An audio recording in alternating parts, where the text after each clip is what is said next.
Ωραίο σκαφάκι. Γενικώς έχει κάτι σκάφη εδώ. Τεράστια. Έχει έρθει η ώρα να φύγουμε από το όμορφο Ναύπλιο. Μία που είμαι στο Ναύπλιο, να πάω και μία βόλτα από το Επίδαυρο. Ένα θέατρο αρχαίο που αξίζει να επισκεφτούμε και να το δούμε παρέα.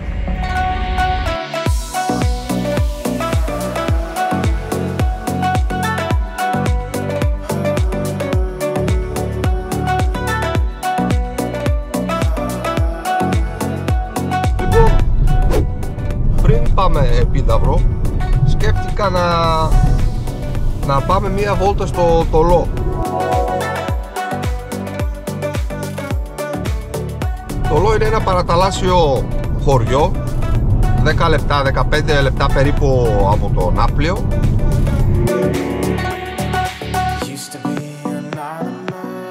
Είναι καλοκαιρινός προορισμός και αξίζει να το δούμε.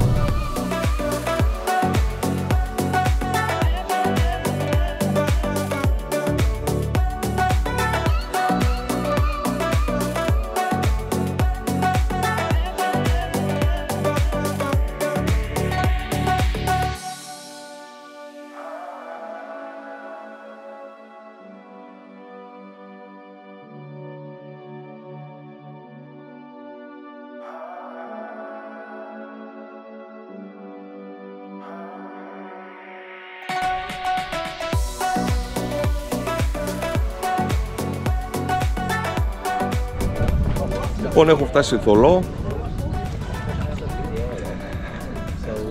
Είναι μία παραλία, όλο το χωριό. Θα γυρίσω και έτσι να το δείτε. Η παραλία αυτή είναι γνωστή και ως τη ελληνική Κοπακαμπάνα. Άρα δεν ξέρω τι ομοιότητες υπάρχουν, αλλά έτσι τη λέει.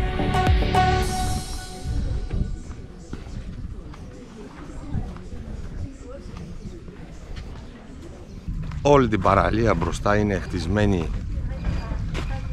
Υπάρχουν μικρά ξενοδοχιάκια, ενοικιαζόμενα δωμάτια, μαγαζιά, ταβέρνες. Ψιλοχαμούλης.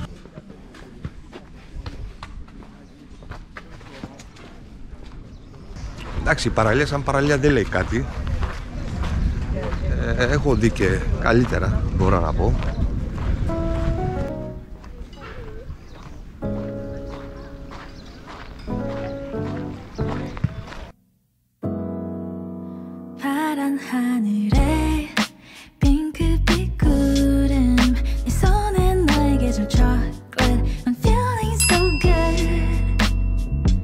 Μπορεί να μην είναι από τις πιο όμορφες παραλίες, αλλά το καλό σε αυτή την παραλία είναι ότι δεν κουράζεσαι και είναι όλα δίπλα σου. Το ξενοδοχείο, το φαγητό, το καφέ, όλα είναι στα 5 μέτρα.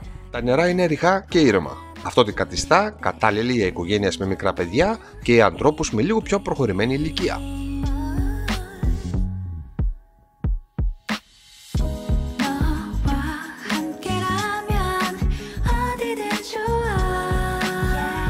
Το Θολό είναι ένα όμορφο παραθαλάσσιο χωριό με περίπου 2.500 κατοίκους. Οι μόνιμοι κάτοικοι του ασχολούνται κατά κύριο λόγο με τις τουριστικές επιχειρήσεις και την αλεία. Βρίσκεται σε μικρή απόσταση νότια του Ναυπλίου, περίπου 11 χιλιόμετρα, και τη θηρινή περίοδο προσελκύει πολλούς επισκέπτες από όλο τον κόσμο. Υπάρχει άριστη τουριστική υποδομή.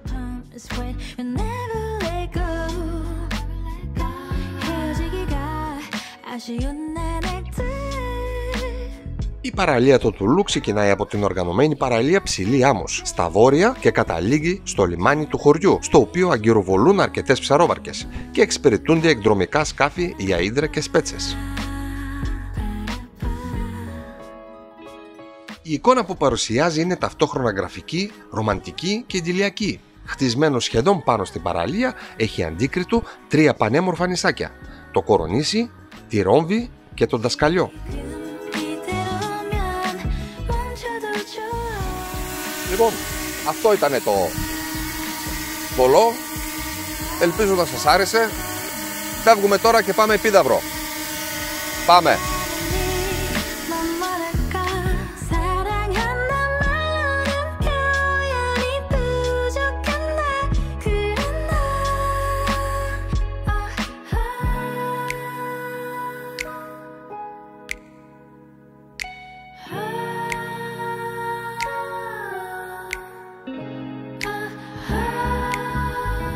Πήρα και ένα καφέ από τον δρόμο. Πάρα πολλά ψαροκάικα. Πάρα πολλά. Όπως είδατε κι εσείς, η θάλασσα εδώ, ο κόλπος είναι γεμάτος. Και εδώ αριστερά μου είναι το λιμάνι. Βλέπετε πως είναι πίσω. Να γυρίσω λίγο την κάμερα. Να δείτε. Φουλ, γεμάτο. Προτίμησα να έρθω παραλιακά. Βέβαια ο καιρός σήμερα δεν μας κάνει το χατήρι να έχει λίγο ήλιο. Δεν πέρασα μέσα από το χωριό. Εντάξει, ένας δρόμος είναι, παιδιά, με αρκετά μαγαζιά. Τουριστικά δεν νομίζω να έχει κάποιο ενδιαφέρον. Γι' αυτό ήρθα από τη θάλασσα. Με τόσα ψαροκάικα πρέπει να έχει ψάρι φουλ. Φουλ.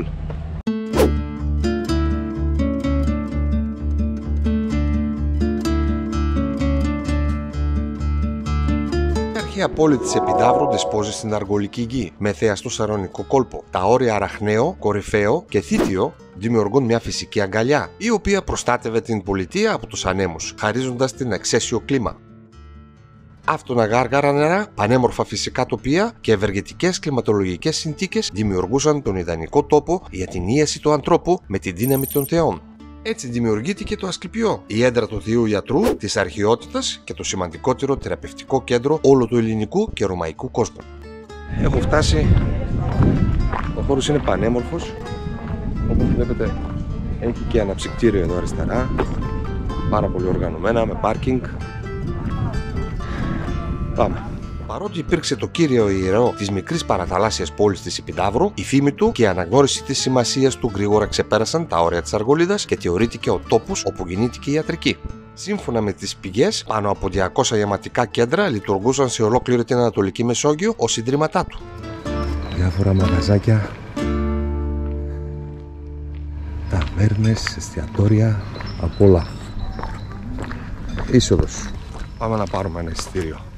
Ο αρχαιολογικός χώρος της Επιδαύρου είναι από τους σημαντικότερους του αρχαίου κόσμου που μαγεύει την ανθρώπινη ψυχή με το κάλος και την επιβλητικότητά του. Πρόκειται για ένα χώρο που απηχεί τη λάμψη του ελληνικού πολιτισμού μέσα από τα απαράμιλης αξίας αρχαιολογικά ευρήματα. Πήρα το εισιτηριάκι μου, εδώ, 12 ευρώ έχει, παιδιά, να ξέρετε. Ξανάγγιση δεν έχει. Μου είπανε ότι υπάρχουν πινακίδες παντού. Οπότε θα σας κάνω εγώ την ξανάκηση.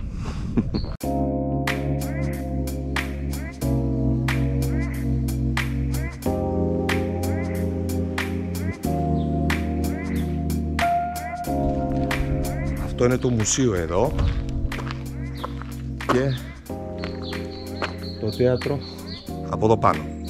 Πάμε. Το αρχαίο θέατρο της Επιδαύρου βρίσκεται στο νοτιοανατολικό άκρο του Ερού που ήταν αφιερωμένο στον θεραπευτή θεό της αρχαιότητας, τον Ασκληπιό. Είναι χτισμένο στη δυτική πλαγιά του Κοινόρτιου Όρους. Θεωρείται το τελειότερο αρχαίο ελληνικό θέατρο από άποψη ακουστικής και αισθητικής.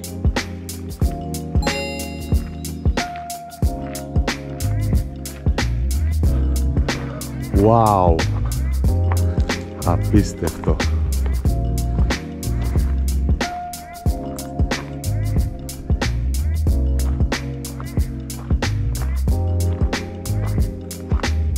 Το αρχαίο θέατρο της Επιδαύρου κατασκευάστηκε από τον αρχιτέκτονα Πολύκλητο τον Νεότερο, όπως αναφέρει ο Παυσινίας. Ο Παυσινίας εξαίρει το θέατρο για τη συμμετρία και την ομορφιά του. Το θέατρο φιλοξενούσε τους μουσικούς, οντικούς και δραματικούς αγώνες που συμπεριλαμβάνονταν στη λατρεία του Ασκληπιού.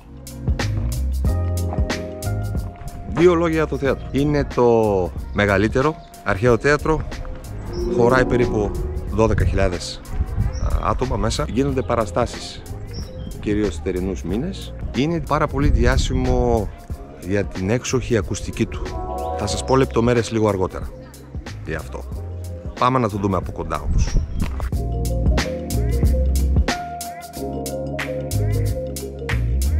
Το θέατρο διαθέτει δύο μεγαλοπρεπείς θύρες, οι οποίες είναι σήμερα αναστηλωμένες.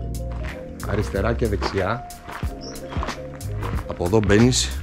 Το σκηνικό οικοδόμημα του θεάτρου χτίστηκε σε δύο οικοδομικές φάσεις. Η πρώτη τοποθετείται στα τέλη του 4ου αιώνα π.Χ. και η δεύτερη στα μέσα του 2ου αιώνα π.Χ. Το μνημείο σήμερα διατηρεί τη χαρακτηριστική τριμερή διάρθρωση ενός ελληνιστικού θεάτρου. Διαθέτει δηλαδή κύλο, ορκίστρα και σκηνικό οικοδόμημα. Κατά τους ρωμαϊκούς χρόνους το θέατρο δεν υπέστη μετατροπές όπως αρκετά ελληνικά θέατρα. Εδώ στο κέντρο έχει χώμα. Επίσης λέγεται ορχήστρα αυτό το πράγμα εδώ.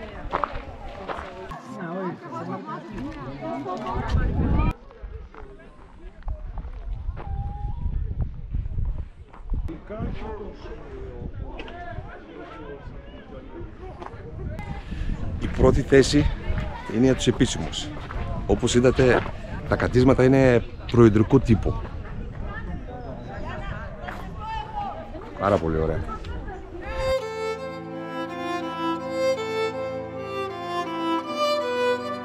Το κύλο του διατηρείται κατά ύψος σε δύο άνισα τμήματα. Το κάτω κύλο, γνωστό και ως θέατρο, και το άνω θέατρο, γνωστό και ως επιθέατρο.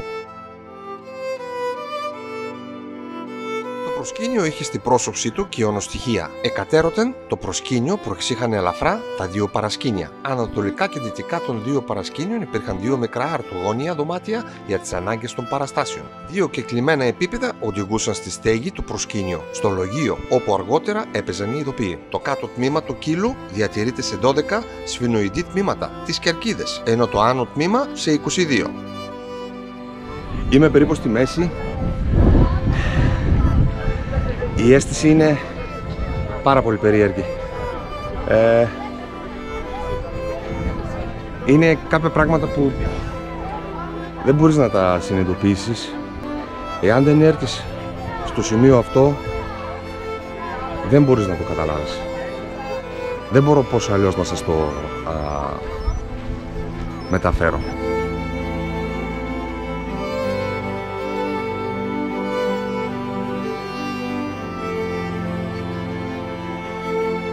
Δύο επιμερούς τμήματα χωρίζονται από ένα οριζόντιο διάδρομο κίνησης των θεατών, πλάτος 1 μέτρο και 82 εκατοστά.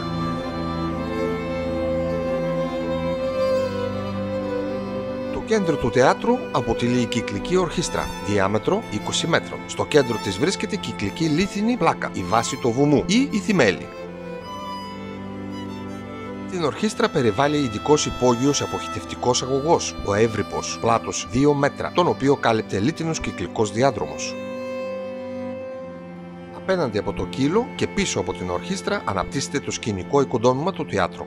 Η μορφή της σκηνής, η οποία εν μέρει διατηρείται και σήμερα, χρονολογείται στην ελληνιστική περίοδο και αποτελείται από διόροφο σκηνικό οικοδόμημα και προσκήνιο μπροστά στη σκηνή. Το θέατρο της Επιδαύρου, αυτό το λαμπερό κοχύλι που εκπλήσει με την ακουστική του και την αρμονία της αρχιτεκτονικής του, ήταν τόπος στον οποίο ο επισκέπτης παρακολουθούσε παραστάσεις με σκοπό να δραπετεύσει από τα μικρά και φθοροποιητικά προβλήματα της καθημερινότητας. Άλλο ένα πράγμα έτσι πολύ ενδιαφέρον για το αρχαίο θέατρο είναι ότι λειτουργούσε και ως ασκληπιό. Τι ήτανε το ασκληπείο? Ήτανε τα παλιά τα νοσοκομεία. Περισσότερες λεπτομέρειες σε λίγο. Η έξοχη ακουστική που έχει το θέατρο οφείλεται σε αυτές εδώ οι χαράξεις. Εδώ. Που συνήθως ανεβαίνουμε. Οφείλεται σε αυτό. Αυτή τη στιγμή βρίσκομαι στη τελευταία σειρά πάνω στο θέατρο. Λένε ότι ακόμα και αυτοί που κάθονται στη τελευταία σειρά εδώ ακούνε το ίδιο καλά όπως και στην πρώτη σειρά. Επίσης άλλο ένα μια καλή πληροφορία είναι ότι οι ηθοποιοί που παίζουν δεν φοράνε μικρόφωνα. Η ακουστική που έχει το θέατρο είναι αρκετό. Δεν ξέρω αν τα ακουστεί, αλλά εγώ θα το δοκιμάσω. Έχω!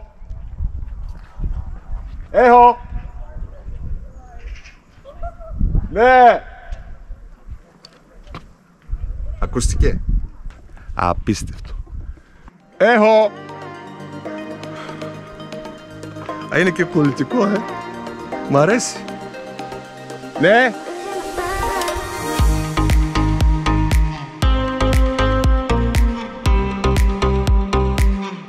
αποτελεί πόλο έλξης μεγάλου αριθμού Ελλήνων και ξένων επισκεπτών και χρησιμοποιείται για την παρουσίαση παραστάσεων αρχαίου δράματος. Η πρώτη παράσταση στο θέατρο της Επιδαύρου ήταν η τραγωδία Ηλέκτρα του Σοφοκλή, που ανέβηκε το 1938 σε σκηνοθεσία του Δημήτρη Ροντήρη. Οι παραστάσεις σταμάτησαν στη συνέχεια λόγω του Δεύτερου Παγκόσμιου Πολέμου και ξεκίνησαν το 1954 στο πλαίσιο του οργανωμένου φεστιβάλ. Από τον επόμενο χρόνο καθιερώθηκαν ως ηθήσιος θεσμός παρουσίασης του αρχαίου δράματος. Σήμερα για τους ηθοποιούς είναι η μεγαλύτερη τιμή, το μεγαλύτερο επίτευγμα στην καριέρα τους για να παίξουν σε αυτό εδώ το θέατρο. Το θέατρο έχει σποραδικά χρησιμοποιηθεί και για να φιλοξενήσει σημαντικές μουσικές εκδηλώσεις. Στην Επίδαυρο έχουν εμφανιστεί ορισμένοι από τους μεγαλύτερους Έλληνες και ξένους καλλιτέχνες, αλλά και η διάσημη Ελληνίδα σοπράνο Μαρία Κάλλας. Το φεστιβάλ Επιδαύρου συνεχίζεται μέχρι και σήμερα και διεξάγεται κατά τους καλοκαιρινούς μήνες. Κάθε δραστηριότητα η οποία λάβανε χώρα στην Επίδαυρο είχε σκοπό να εναρμονίσει το πνεύμα, τη ψυχή και το σώμα του ανθρώπου.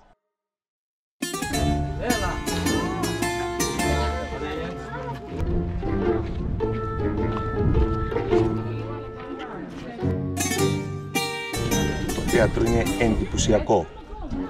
Είναι απίστευτο.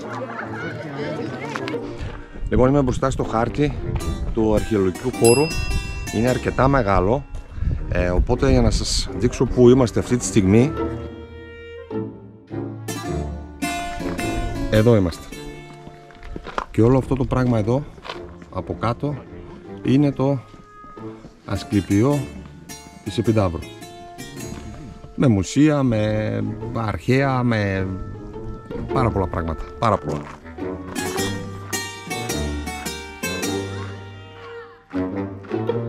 Το 1935 το αρχαίο θέατρο της Επιδαύρου ήταν ακόμα άγνωστο για το ευρύ κοινό. Κάποιος όμως αγωνίστηκε παθιασμένα για να το αναδείξει. Ο λόγος για τον 39χρονο τότε, αλλά ήδη διάσημο συνθέτη και διευθυντή ορκίστρας Δημήτρη Μητρόπουλο. Ο διάσημος Έλληνας συνθέτης έκανε μια μοναδική έμπνευση και τόλμησε εμφάνιση στο αρχαίο θέατρο της Επιδαύρου την Κυριακή 22 Σεπτεμβρίου του 1935.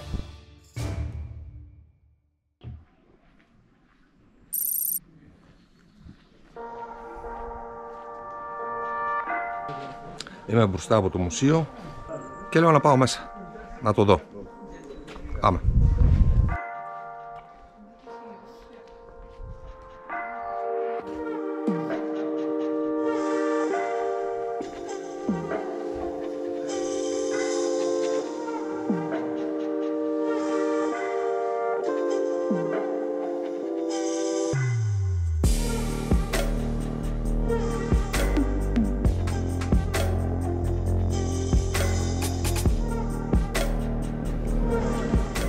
Βάλει και τη μάσκα μου αυτή διαφορετικά, δεν αφήνουνε.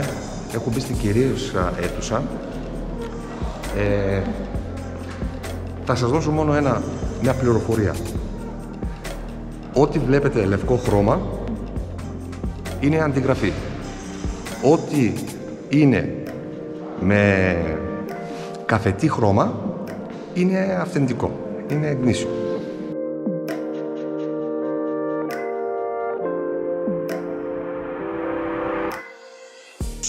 Το θέατρο, η ανάγνωση των φιλοσοφικών κειμένων προπαρασκεύαζαν την ψυχή ώστε να επιτευχθεί η θηλυκή ίαση του σώματος. Μετά από αυτήν την προπαρασκευή, ακολουθούσε η κύρια θεραπευτική αγωγή που ονομαζόταν εγκύμησης. Μια ήπια μέθοδος η οποία αποδεικνυόταν ωστόσο πολύ αποτελεσματική.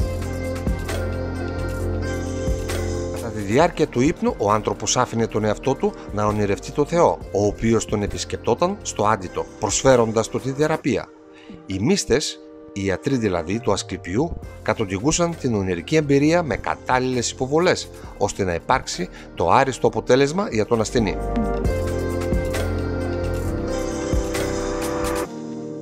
Από αρχαίες γραπτές μαρτυρίες και αρχαιολογικά ευρήματα γνωρίζουμε σήμερα ότι τα Ασκληπία προσέφεραν αυτό που σήμερα ονομάζουμε ολιστική φροντίδα υγείας. Η θεραπευτική αγωγή που εφήρμοσαν οι μύστες ήταν εξαιρετικά εκλεπτισμένοι.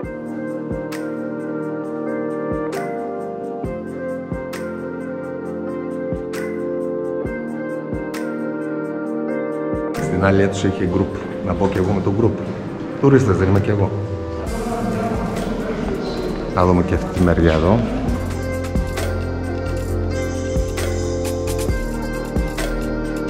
Τα μνημεία του αποτελούν σήμερα όχι μόνο παγκόσμιο φήμης αριστουργήματα της αρχαίας ελληνικής τέχνης, αλλά και εξαιρετική μαρτυρία για την άσκηση της ιατρικής στην αρχαιότητα. Σε αυτά αποτυπώθηκε η εξέλιξη της ιατρικής από τη φάση κατά την οποία η ίαση εξαρτιόταν αποκλειστικά από τον Θεό έως τη μετατροπή της σε επιστήμη, με τη συστηματική καταγραφή περιστατικών και τη σταδιακή συγκέντρωση γνώσης και πείρας. Πάρα πολύ ωραία γάλματα. Τέλεια. Ευχαριστούμε. Πάρα πολύ ωραία.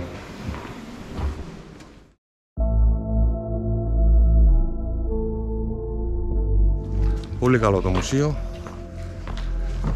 Πάμε να δούμε και τα υπόλοιπα. Βγαίνοντας από το μουσείο, αριστερά, περνάς αυτό το ντρομάκι εδώ.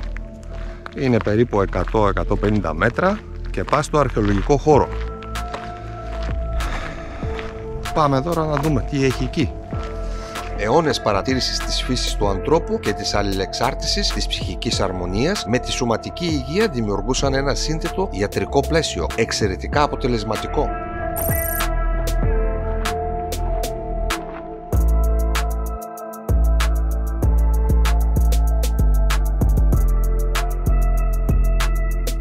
Στην ουσία τι είναι? Παιδιά, ήταν ένα νοσοκομείο αυτό το πράγμα.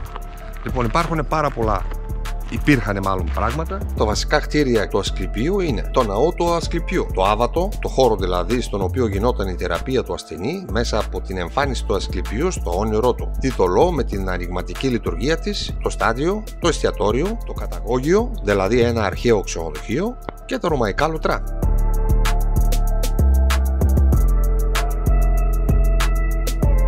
Γενικώς οι αρχαίοι Έλληνες πίστευαν ότι μέσω της ψυχαγωγίας μπορούσες να γίνεις καλά, να γιατρευτείς με λίγα λόγια.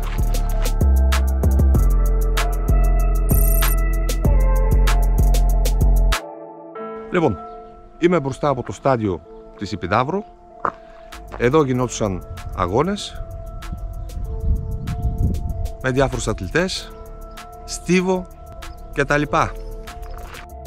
Το στάδιο της Επιδαύρου αποτελεί οικοδόμημα συνδεδεμένο με την τελετουργικό της λατρείας του Ασκληπιού, καθώς εδώ τελούνταν οι αθλητικοί αγώνες προς τιμήν του Ασκληπιού. Ο στίβος για τα αγωνίσματα του δρόμου ήταν χωρισμένος κατά μήκους με χαμηλές στήλες σε 6 ίσα μέρη. Για τους αγώνες της πάλης, της πυγμαχίας και του άλματος προοριζόταν ο χώρος πίσω από την γραμμή εκκίνησης τερματισμού μήκους περίπου 15 μέτρων. Στη βόρεια πλευρά του σταδίου υπήρχε υπόγεια θολωτή δίωδος, η οποία συνέδεε το στίβο με την παλέστρα, όπου προπονούνταν οι αθλητές πριν τους αγώνες. Από τη θολωτή δίωδο εισέρχονταν εντυπωσιακά οι αθλητές στο στίβο.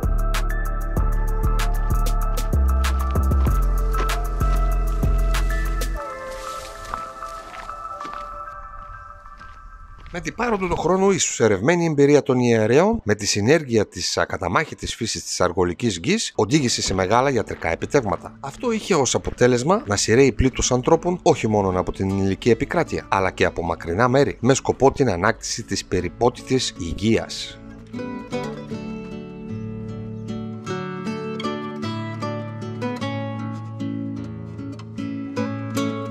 Αυτό εδώ πίσω μου είναι το συγκρότημα των εστιατορίων.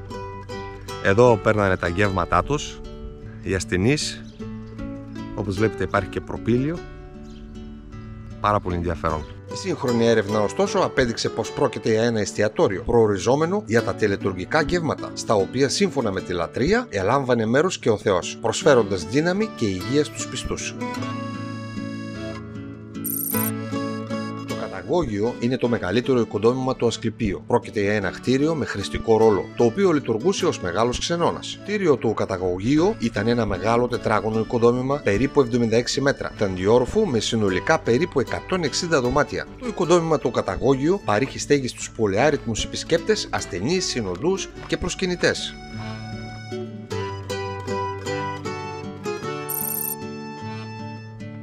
Ο ναός του Ασκληπίου αποτελεί το κεντρικό οικοδόμημα του ιερού. Με την κατασκευή του, το διάστημα 380 με 370 π.Χ., ξεκίνησε το μεγάλο οικοδομικό πρόγραμμα του Ασκληπίου. Από επιγραφικές μαρτυρίες μαθαίνουμε ότι ο αρχιτέκτονας του ναού λεγόταν Θεόδοτος. Μήμα του ναού βρίσκεται στο τοπικό αρχαιολογικό μουσείο Επιδαύρου. Από τον άλλοτε μεγαλοπρεπή ναό της ύστερης κλασικής εποχής, σήμερα είναι ορατά μόνο λίγα λείψανα. Το τελευταίο διάστημα, η Επιτροπή Συντήρησης Μνημείων Επιδαύρου εφαρμόζει πρόγραμμα συντήρησης των θεμελιών του.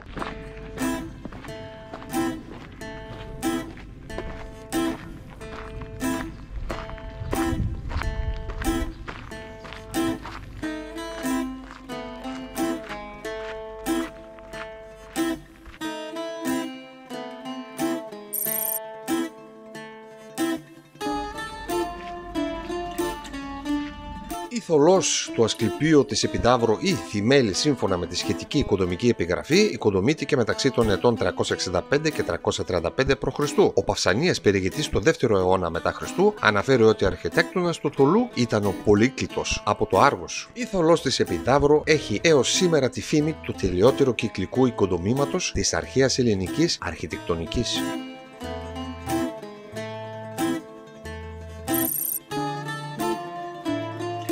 Η σύνθετη στοά του Αβάτου αποτελεί το μυστηριακό αλλά και ταυτόχρονα λειτουργικό χώρο, όπου επιτυχανόταν η ίαση του ασθενούς μέσω της εγκύμησης και κατά συνέπεια μέσω της επαφής με το θείο. Το άβατο ή εγκυμητήριο κατασκευάστηκε σε δύο οικοδομικές φάσεις, στις αρχές και στο τέλος του 4ου αιώνα π.Χ. και κατά τη δεύτερη διπλασιάστηκε το μήκος του κτηρίου, ανταποκρινόμενο στη συνεχώς αυξανόμενη φήμη της λατρείας του Ασκληπιού.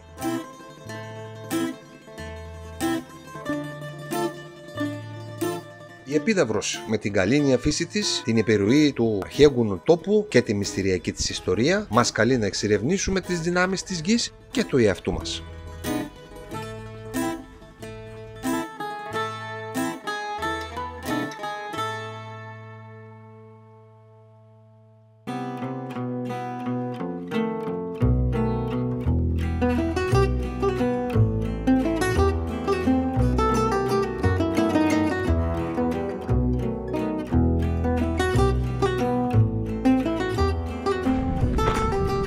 Φεύγω από το αρχαιολογικό χώρο.